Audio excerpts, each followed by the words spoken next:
Hey guys, this is me and George, and we're going to look at one of his recent games. Now and then we review one of his games and see how he's doing. Okay. He is the Blackstones.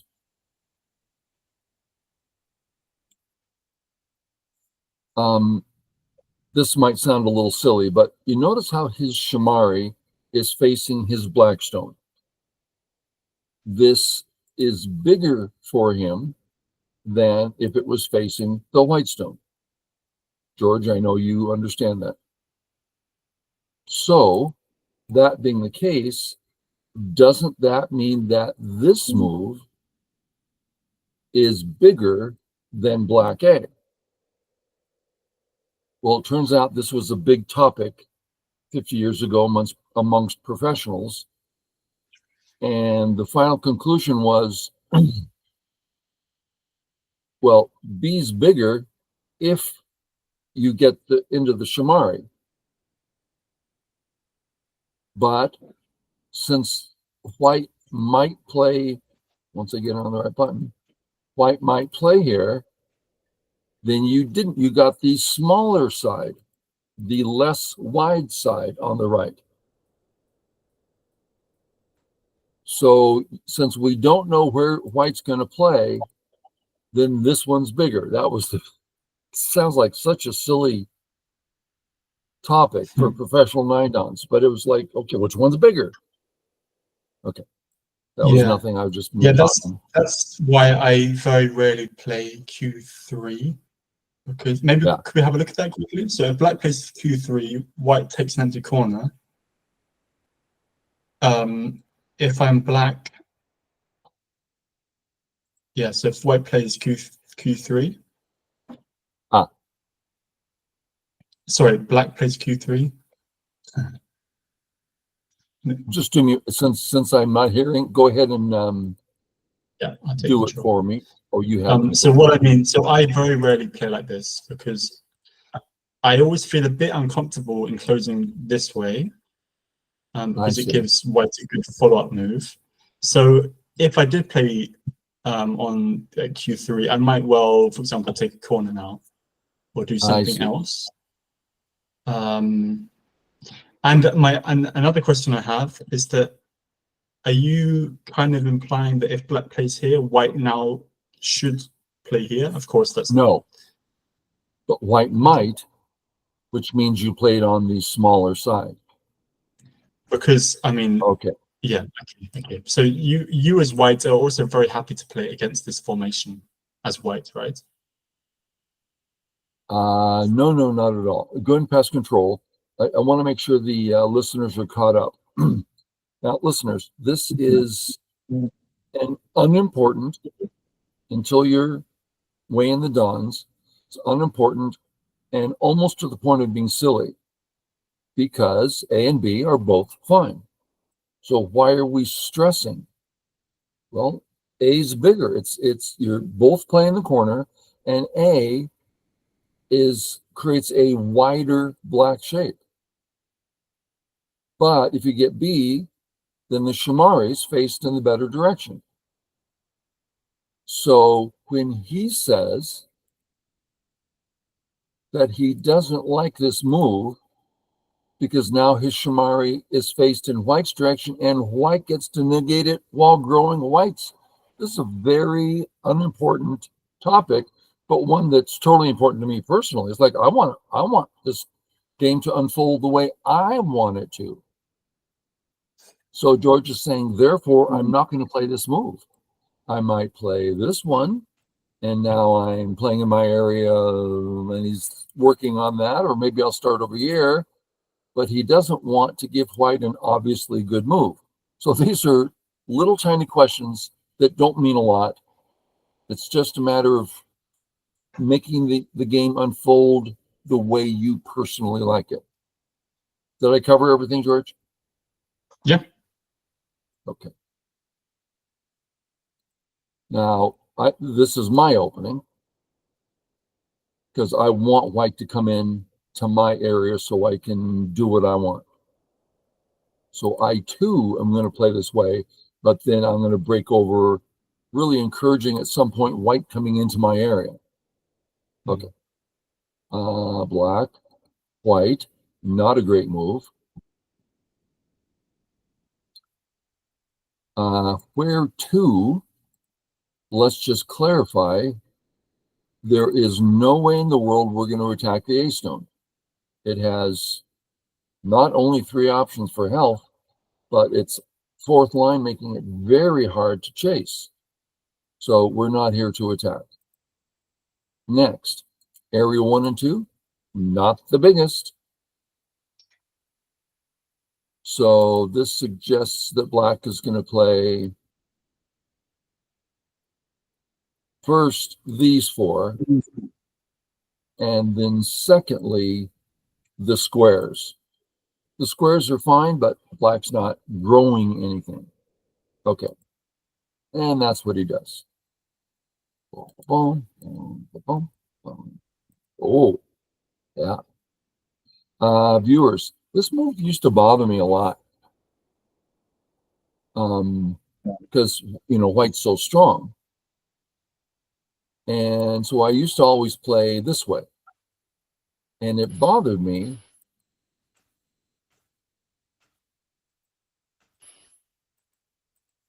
that it gave this move to white. Because, like, there's still a coat, there's a co in there. So it's bothersome. And it's not until I saw my favorite 9-Don guy on YouTube, he played this way. And I'm like, you can do that? You're not afraid of what black's getting? He's like, of course not. Now there's also this. Okay, that's all gone. But far less growing. So just here, that's what I do now.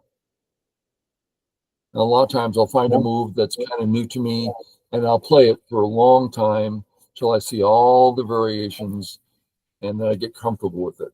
So that's what I'm doing with this move. Yes, George? No, that's clear. Okay. Yeah. Also, if white plays here, which he didn't in this game, this is now go take. Okay, on. Okay, on. White's taking the dog for a walk. So black can ignore and live comfortably in a small corner. It's not his preference, but he did get 2 moves away. Here and here. So 2 moves away, and you're live in the corner. Not so bad. Okay. White played here. We often think, then I'll honey. But we do that when the white group is feeling burdened. That's usually our incentive. For instance, here, white playing away is a mistake. The 3 in a row are weak. 4 in a row, not weak.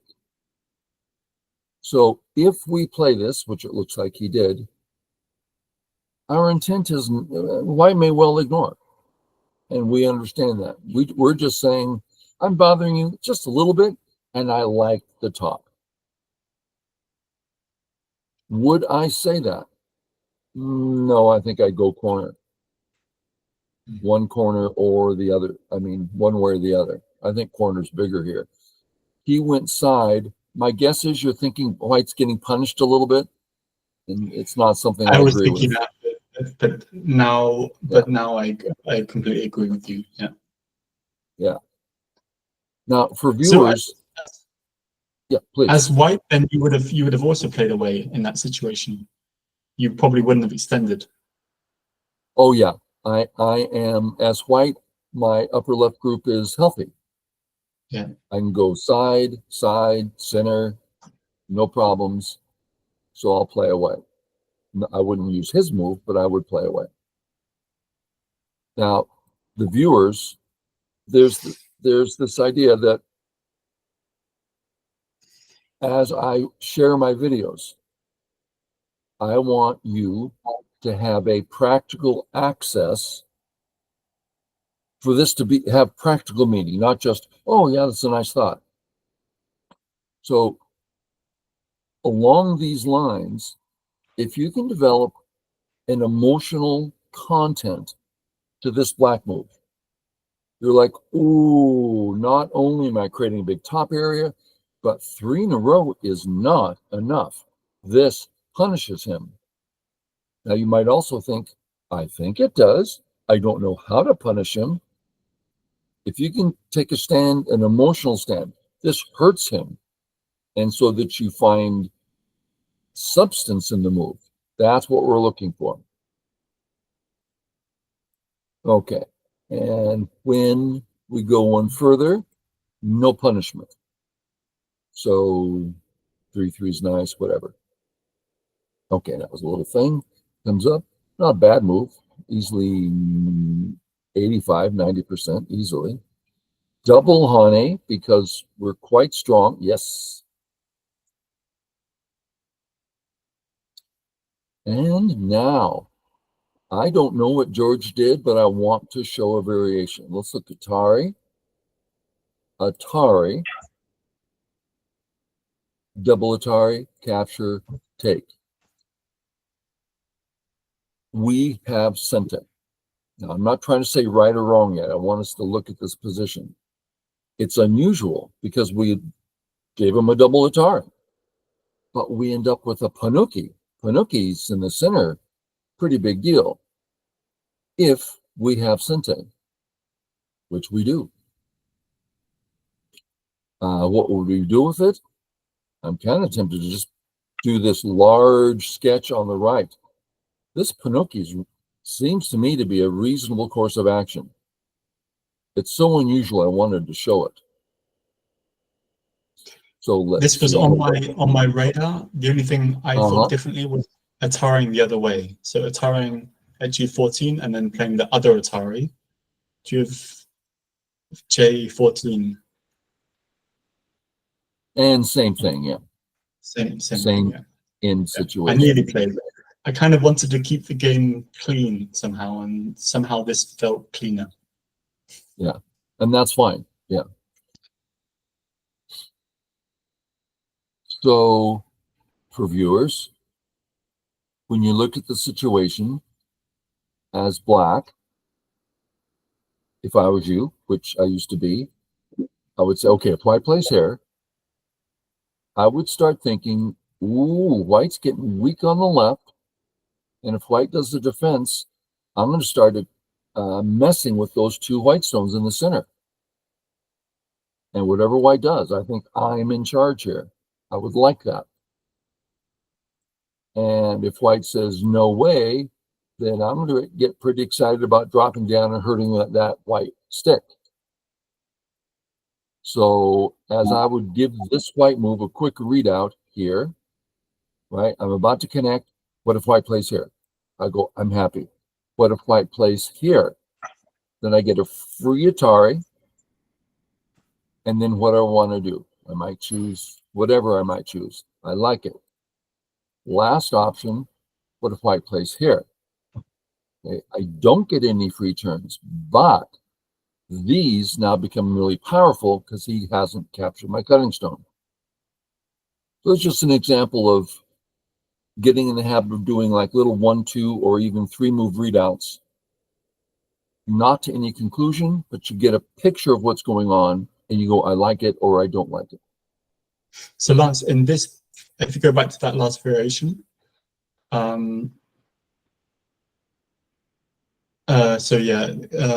yes, exactly. So here, I assume you wouldn't play that move straight away. You'd probably leave it for later. Right. George is right that when I play a move like this, I'm not trying to show an actual variation, but rather it's an obvious picture that the A stone is really useful in this whole weak white stone situation. It might mean that I'm simply invading easily. Who knows what it's going to mean?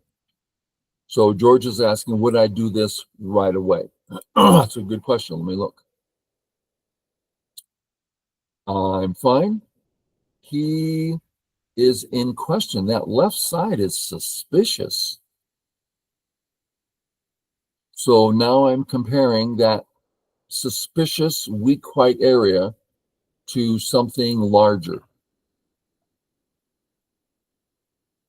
I'm gonna play right now. I don't know if I'm right or wrong, but let's just look at black, white. Did white make a mistake in ignoring? No, white's fine. Did I make a mistake in not playing it? Oh yeah, I think it's over. So I'm going to strike when I can. There's a problem. Okay. Next, would it be A or B, or just for fun, let's look at C. If this way, what here? We come out. He's got to respond. That's interesting. And let's look at the other way.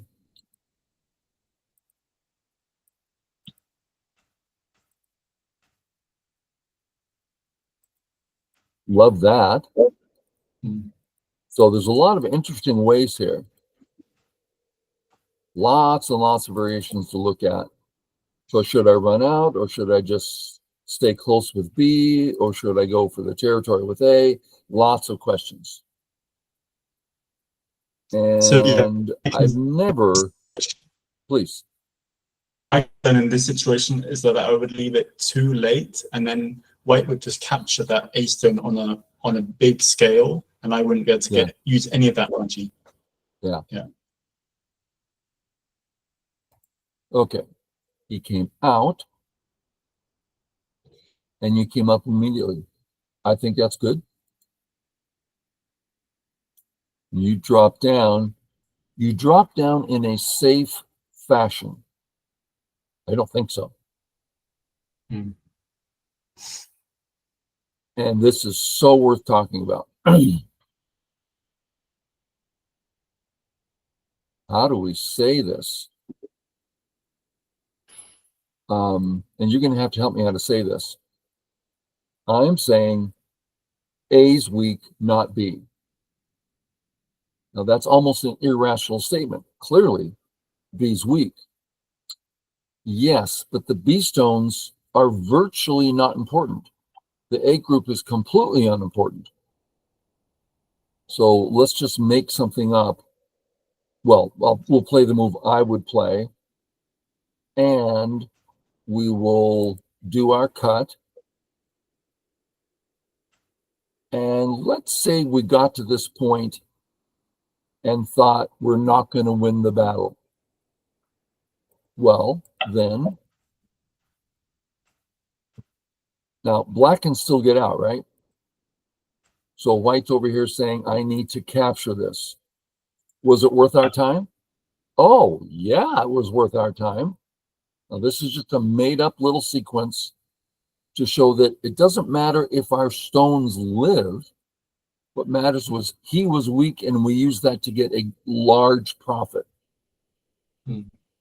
I guess my thoughts would be that those two stones are my cutting stones, and therefore they have value just because they're cutting stones. But I guess the problem is that there's a danger that they just become dame, right? If both white groups just live, then those stones aren't doing anything. But in that variation you showed, black took away the whole of the left side, and white didn't gain anything from capturing them. Yeah, if black just ends up with a group, it's not. I'm not saying it's terrible for black, but nothing good happened. Yeah. But if you say, please, if you want to take the stones, and you can take the stones, go right ahead. I'll get everything else. Yeah. So this takes advantage of A being a prey. Would you consider some kind of attachment? Because I was thinking about like a D11 type move to kind of ask white some difficult questions.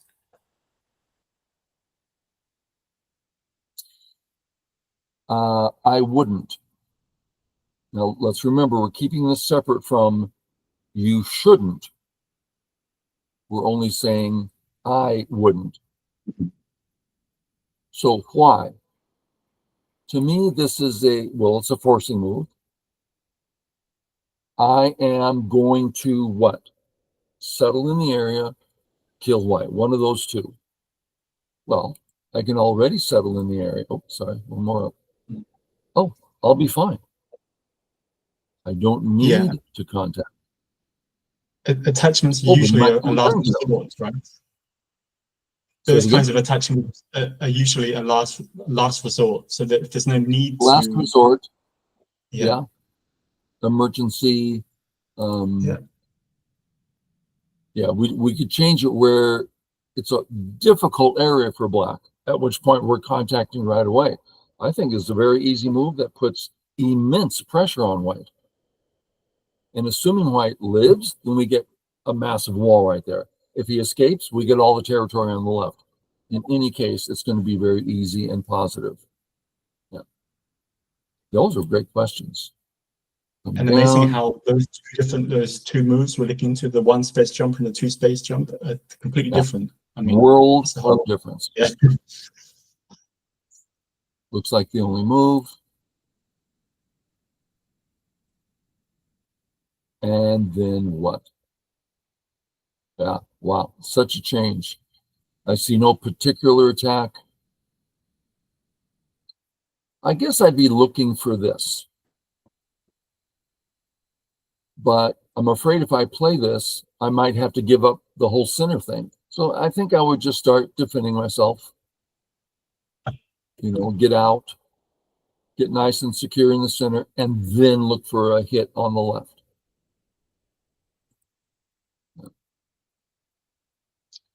Yeah. I think white can just simply ignore, and I don't see any great benefit for black. I'm not saying white's going to, but that's usually my criteria. That's the first thing I think of. If I ignore, I'm still alive. It's like, well, I can do anything I want. While this one, white's not going to ignore. I mean, white's about to die. So that's kind of like what we do about forcing moves.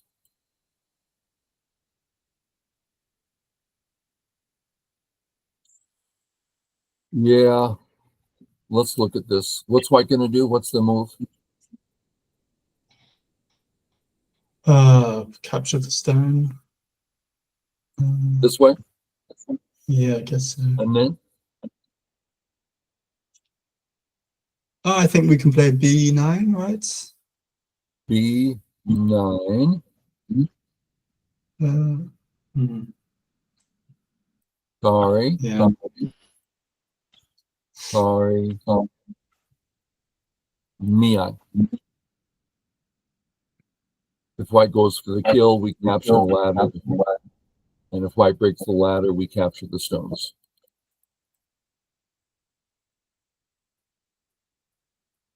So I would play this way. I'm really looking to do something on the left, and I think I'm out enough. It's getting difficult, but I would do that. And also, I think now I'm paying too much attention to my group, right? Because white is now basically strong on both sides, so the cutting stones don't mean anything. Yeah. So if I cut and give up the cutting stones, I don't mind at all. Maybe, yeah. Yeah, painful.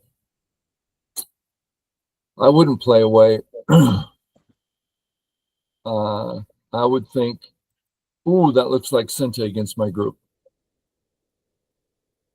Ooh, that hurts my group. Everything I see makes my stomach queasy. I thought so I was I'm going to play again. Where? That's the hard part. Maybe here. So the top white group's starting to feel it. Yeah, something. Yeah, I wouldn't play away from the group.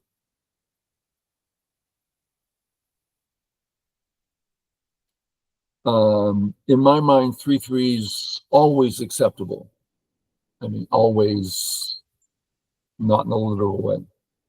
But here you have a center wall. I mean, I'm loving this. Yeah. The reason I didn't play that was I thought that because white is so strong at C8, maybe white doesn't need to play the D6 move. So maybe here.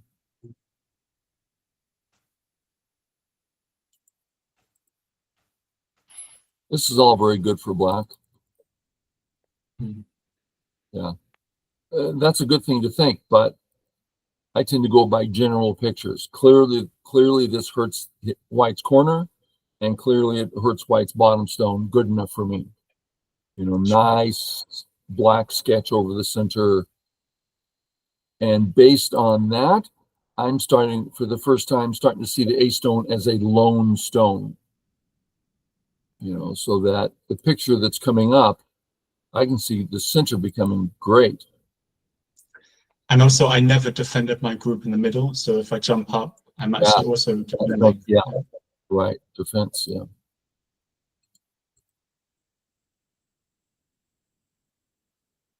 That's pretty unusual.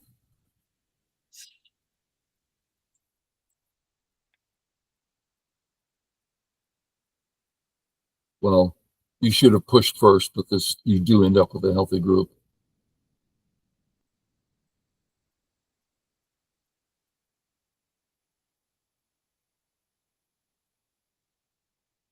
I think I'd honey there.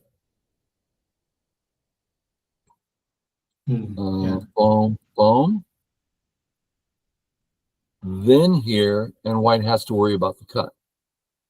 Yeah. I think I played the Hane D2 because of white's strength on the left. Well, let's take a look at Jaceki. White's going to stand up, right? Yeah. We do the same thing. Sure. Yeah, just seems better. Yeah.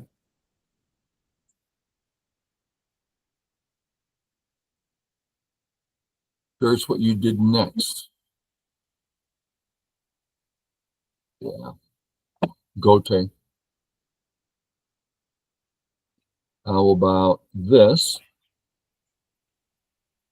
White. Tell me a white move. Oh no, wait. F1. F1, and then yeah, H3. I'm not sure. H3. Let's do the Atari and stand.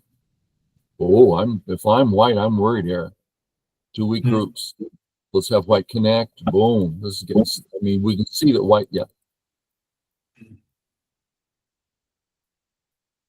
The whole idea of when to press, when not to press, when to leave a situation, when not. These are really tough questions. And when you say that that's Gote for black, I assume as white you would play the Hane, let black connect, and then walk away. Right. So let's do a couple tests. If here, Atari, couple ideas. Let's go ahead and Atari and just walk up. Looks like a healthy white group. Yeah. If black, is there something else black can do? That's probably it, huh? Cut doesn't work. Yeah. So if I'm white, I'm going to walk away. Now, a lot of times, you know, I'll do something like that and I get caught. Oh, I should have responded. I mean, you just do your best. I mean, this white move is so pitiful looking. Way over concentrated. Why in the world? What are you doing here? I mean, I was trying to over concentrate white. Yeah. And I wouldn't want to hurt that black's F3 stone. So if nothing else, go to a new area. Okay, yeah. I wasn't thinking about F3. Yeah. Now, this kind of thing fascinates me. I know your game. I've seen you rise up from, what, 6Q at least. And then I've seen you easily hit 2 and 3 dawn levels. And then, oh, what's he going to do with this great power he has? And then it's like, I mean, how do you access that to actually play in a game? Now, for viewers, George and I have talked about this, and when he plays me, he adapts a certain attitude. I better be careful. I better play strong. I was playing a Q player. Oh, I'll just do this. I'll just do that. It's a different attitude. Very hard to, and for those of you who know Hikaru no Go, I always mispronounce that, they say this a lot. Oh, if I can just play my game, if I can just play calmly, rather than carried away with this or carried away with that, I would use my stone. The 3 white stones are just awkward. Mm. My corner's clearly going to be fine. That's not even a question.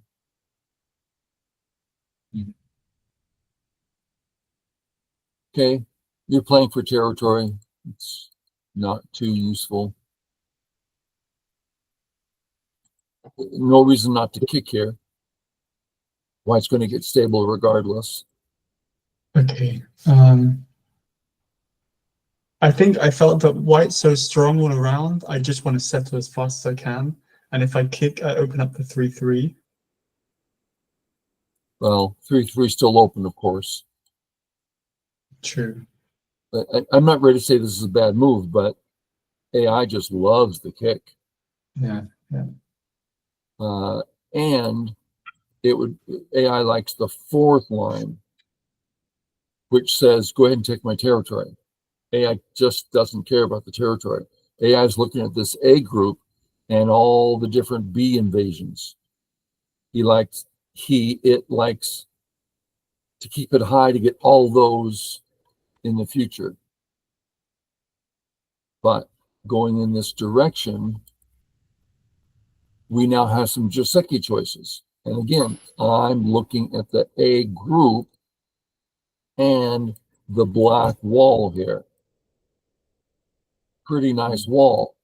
So I'm thinking of, oops, I'm on the wrong button. Just a second. I'm thinking of this Joseki and eyeballing that group on top. Nice.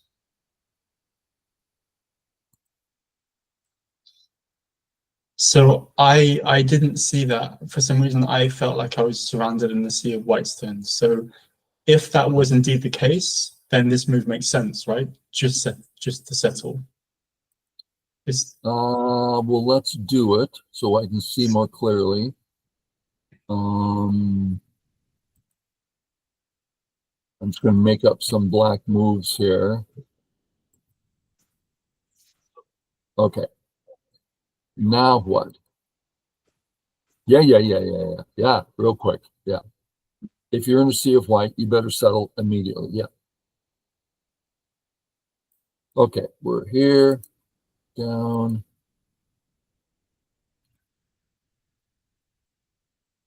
White plays away. So we are eyeballing the A group serious. It's white all around us. If I can find a way to play B or C, which affects the right tremendously, I'm going to try hard. I'm not going to wait. I'm not going to be patient in the center, because if white gets back to the BC area, it's over. It's gone. We'll never hurt it again. If I can do it, it's pretty big. So let's just look how big it is. What's white going to do? Down, it doesn't work. I'm still on the wrong button. God, that makes me a little bit angry. So we did something like this, black, and there's really nothing left for white to try. And it's not going to be easy. We can do a lot of work there, is what I'm saying. Which is what you did. I don't like that you're giving white the vital point, but it's understandable. And white took it. You connect under, and you did. That's pretty small. You almost accomplished nothing. You got to finish what you started, or else it's just meaningless. White's just going to come in and rip you off. Yeah, I think I just read it wrong, but yeah. And we're not in endgame. No reason to do this. I'm coming down on your move so hard, but sometimes you really get off, and you just don't see the board well. Go, Tay.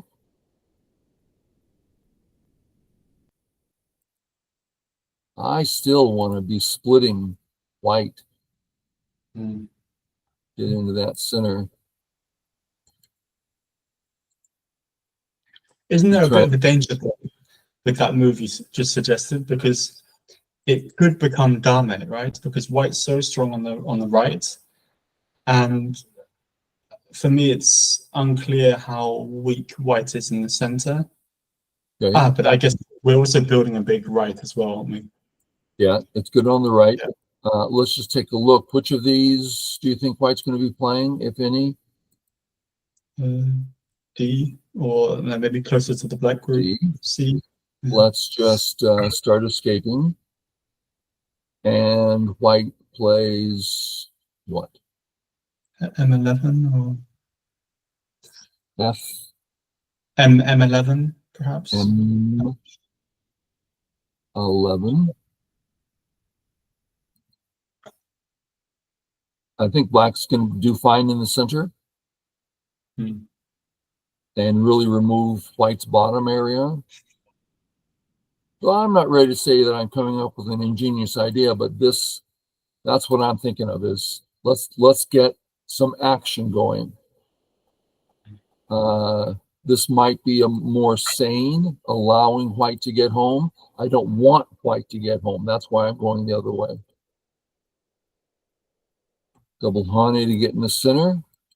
Keep pushing because the center is the point of what you're doing. Yeah. You said, no, I want to be thick on the right. Really? What's that? 6 points? Yeah. Give up the 6 points, get that center working. Worth more than 6. Yeah. My stomach's getting nervous. Getting a little queasy. This is really... Let's ignore that and hit him hard. I don't know. There's some really hard spot to hit you. You could be in real danger here. You're playing so... You can't get slower than that move. And so viewers understand this one's faster, meaning getting out more quickly. So one step, pretty slow. Oh, so slow. Crawling. Well, I can finally say enough is enough. Let's just surround him. Yeah. Home. Yeah, maybe.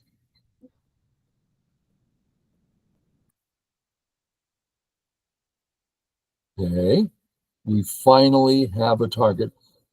Our center group, I'm starting to feel okay. And we can now use it to attack with. Good grief. Now, as we're attacking his A group, which is hard to believe we have that opportunity, the only reason I'm attacking A because I want that B group. I've been lusting over it for so long.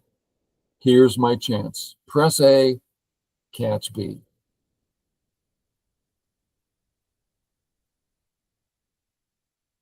Yeah, I don't like it because you're pushing from behind.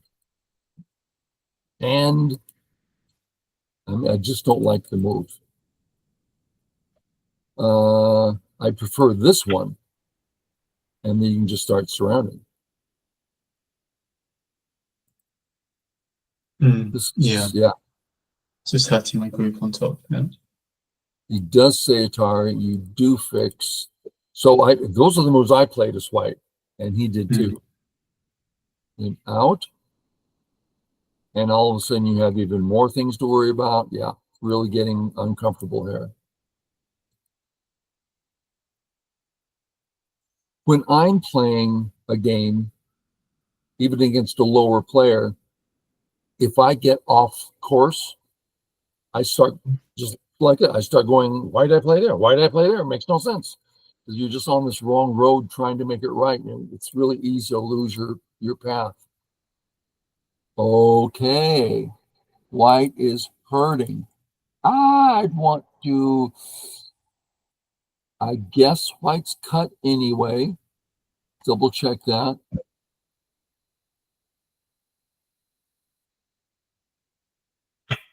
Little, yeah. Okay, so he went here. He came out. Ouch! What happened? So when he saves, you don't have a choice. You have to cut, or the game's over. Behind is not a problem. Still cut. For some reason, I didn't see that he was still cut there. So Yeah. I thought, well, at least they can now attack the top group. Yeah. Yeah, I read that one. So for viewers who want to get a more practical handle on your game, it's not just a matter of intellectual, I now understand more, but when you play your familiar game, the one that's weak is going to be the one that wants to flow from your fingertips. So the path to changing that is by reviewing your games. So now you know the right move, you played the wrong move. Review the game, you go, what was I thinking? And it creates an emotional contact, like, oh, I never want to do that again. I remember as Fordon, I would review my games and it would just, I would review them again and again. So I get sick to my stomach watching these ridiculous moves I'm playing. So like, oh man, I'm not going to do that again. So to me, that's what I think is the helpful path. When I was Fordon, let me know, I wanted to get strong so bad. I wanted it so bad. And that's, I haven't counted. Looks like you're actually ahead, are you?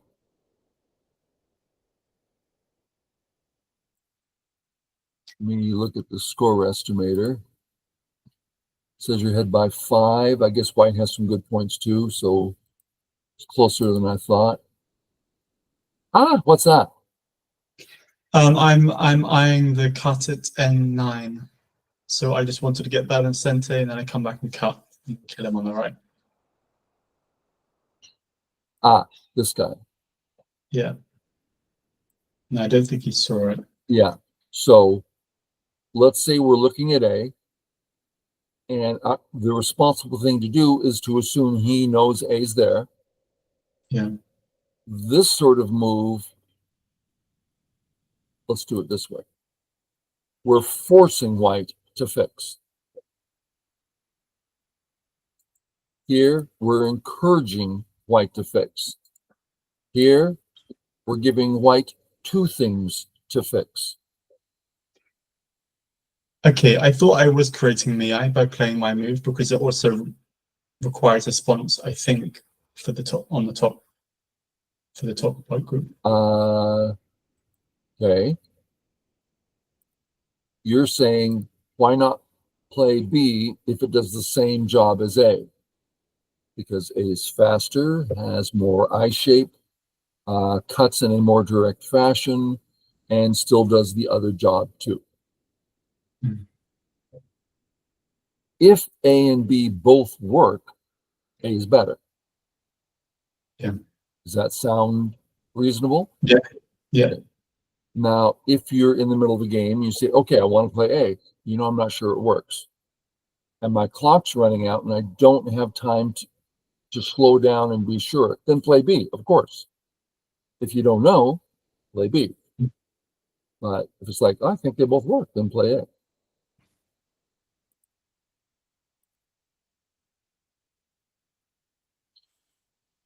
Okay. And then you go for the cut.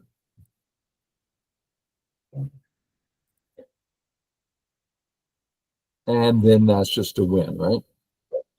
Yes, but I make a silly mistake and I lose.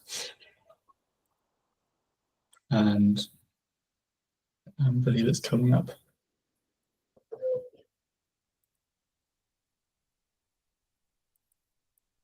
And I think this was my mistake there. I see. Just play S3 instead of Harmony.